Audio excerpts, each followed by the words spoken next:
রমজান মাস শাবান মাসের পরের মাস। রমজানের বেশি দিন আর বাকি নাই। আজকে রাত গেলে 11 রাত, সম্ভবত ইনশাল্লাহ 11 রাত পরে আমরা রমজান মাস পেয়ে যাব। আল্লাহ শাবানে বরকত দান করেন আর আমাদেরকে রমজান পর্যন্ত আল্লাহ পৌঁছায় দেন। তো রমজান মাস এটা হলো বরকতপূর্ণ মাস। নাসাইর হাদিস, রাসূলুল্লাহ সাল্লাল্লাহু আলাইহি সাল্লাম রমজান মাস আসলে সাহাবীদেরকে বলতেন, قد جاءكم رمضان شهر مبارك, তোমাদের কাছে রমজান এসেছে, বরকতপূর্ণ মাস। ফারাদাল্লাহু আলাইকুম সিয়ামা, এই মাসে রোজা রাখা আল্লাহ ফরজ করেছেন তোমাদের উপর। এই হাদিসে আসছে রমজান বরকতপূর্ণ মাস। রমজান মাস কোরআন নাজিলের মাস।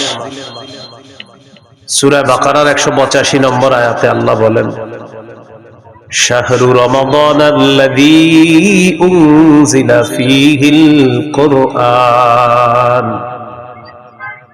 রমজান মাস যেই মাসে কোরআন নাজিল করা হয়েছে। এই জন্য এখন থেকে প্রস্তুতি নেন কোরআন পড়ার। সারা বছর কোরআন পড়া, রমজানে কোরআন পড়া বাড়িয়ে দেওয়া। রমজান মাসে আপনারা তারাবির পরে রাতে একটু কোরআন পড়তে পারেন, সাহরির সময় একটু কোরআন পড়তে পারেন। সহিহ বুখারীর বর্ণনা 5011 নম্বর হাদিস। এই হাদিসের মধ্যে আছে, কানা রাজুলুন ইয়াকরাউ সূরাতাল কাহফি, এক সাহাবী সূরা কাহফ তেলাওয়াত করতেছিলেন রাতের বেলা। ওয়া ইলা জানিবিহি হিসানুন মারবুতুন বিশাতানাইন, তার পাশে তার ঘোড়াটা বাঁধা।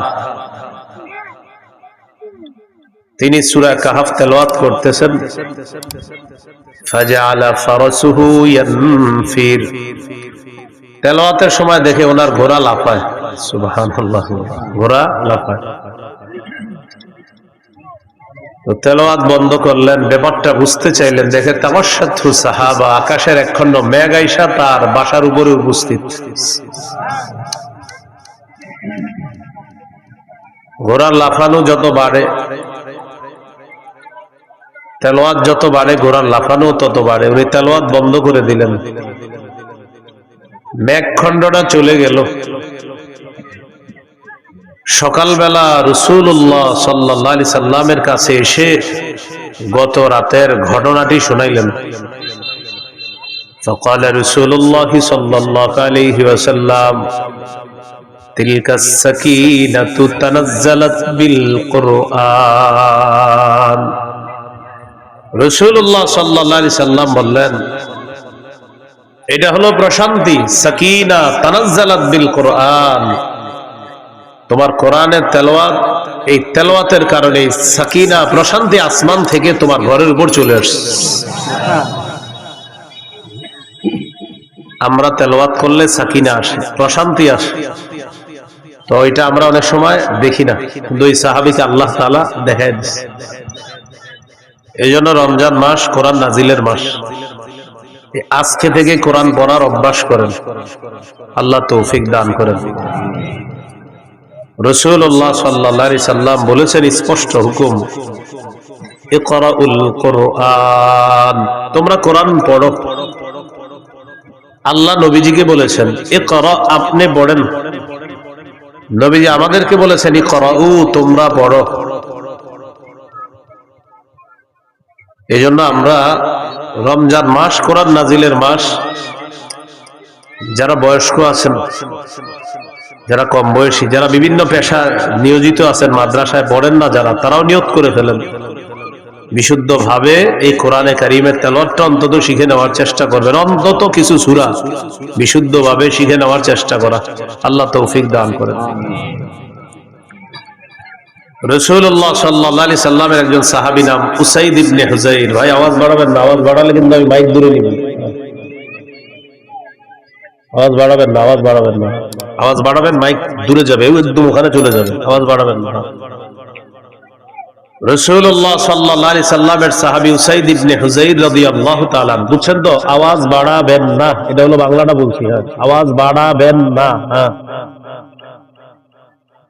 রাসূলুল্লাহ সাল্লাল্লাহু আলাইহি সাল্লামের একজন সাহাবী উসাইদ ইবনে হুযাইর রাদিয়াল্লাহু তাআলা, সহিহ মুসলিমের বর্ণনা।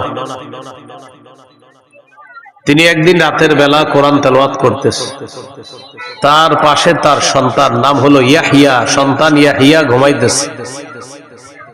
তিনি কোরআন তেলাওয়াত করতেছে। আকাশের একখণ্ড মেঘ আসছে। আগেরটা ছিল বুখারীর বর্ণনা, এটা মুসলিমের। আকাশের মেঘটার যেটা আসছে, ফিহা আমসালুস সুরুজ, তাকায় দেখে এই মেঘখণ্ডের ভিতরে এরকম ছোট্ট ছোট্ট বাতি, লাইট দেখা যায়। মেঘের ভিতর বাতি। তো উনি যত তেলাওয়াত করে, ওনার ঘোড়াটা লাফায়। তেলাওয়াত বন্ধ করে দিলেন এই আশঙ্কায় যে না জানি ঘোড়া লাফাইতে লাফাইতে তার সন্তান ইয়াহইয়ার উপরে পড়ে যায়, সন্তান মারা যেতে পারে, পদপিষ্ট হয়ে ইনজুর হয়ে যাওয়ার সম্ভাবনা। তেলাওয়াত বন্ধ করে দিলেন। সকালে রাসূলুল্লাহ সাল্লাল্লাহু আলাইহি সাল্লামের কাছে গেলেন। যাওয়ার পর বললেন, ইয়া রাসূলুল্লাহ সাল্লাল্লাহু আলাইহি ওয়াসাল্লাম, রাতের বেলা আমি কোরআন তেলাওয়াত করতেছিলাম, আকাশের একখণ্ড মেঘ বাসার কাছে আসছে, এটার ভিতরে ফিহা আমসালুস সুরুজ, ছোট্ট ছোট্ট বাতি দেখা যায়, ঘোড়াটা লাফায়। এই জন্য আমি তেলাওয়াত যত বাড়াই দেখি ঘোড়া তত লাফায়। নবীজি বললেন, ইকরা ইবনে হুযাইর, ও উসাইদ ইবনে হুযাইর, তুমি যদি আরো তেলাওয়াত করতা।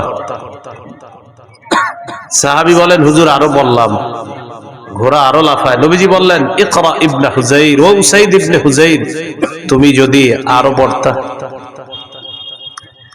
সাহাবী বলেন, হুজুর আরো পড়লাম, ঘোড়া আরো লাফায়। নবীজি বললেন, ও উসাইদ ইবনে হুযাইর, তুমি যদি আরো পড়তা।